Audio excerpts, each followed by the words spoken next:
বলছি দাদা, প্রমোশন সম্বন্ধে একটা ভিডিও বানাও। দেখো, প্রমোশন মানে হচ্ছে তোমার নিচু র্যাঙ্ক থেকে উচ্চ র্যাঙ্ক যাওয়া। ঠিক আছে?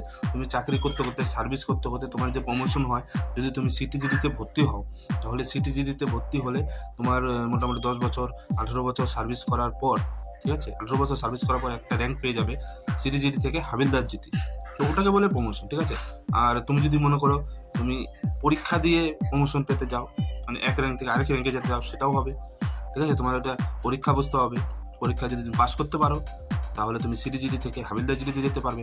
কিংবা সাব ইন্সপেক্টর পরীক্ষা যদি ডিপার্টমেন্টের এক্সামগুলো হয়, সেটা যদি তুমি পরীক্ষায় পাস করতে পারো, তাহলে সিটিজিডি থেকে তুমি সাব ইন্সপেক্টর হয়ে যাবে। ঠিক আছে? চাকরি করতে করতে যদি তুমি ডিউটি চলাকালীনে ভালো যদি তোমার পারফর্ম থাকে, তাহলে কিন্তু অনেক সময় অফিসাররা কিন্তু তোমাকে প্রমোশন দিয়ে দিতে পারে। ঠিক আছে? এগুলোকে বলে প্রমোশন, মানে এক র্যাঙ্ক থেকে আরেক র্যাঙ্ক, মানে উঁচু র্যাঙ্কে যাওয়াকে বলা হয় তোমার প্রমোশন। ঠিক আছে? তো আশা করি বোঝাতে পারলাম। যদি ভিডিও ভালো লাগে অবশ্যই ভিডিও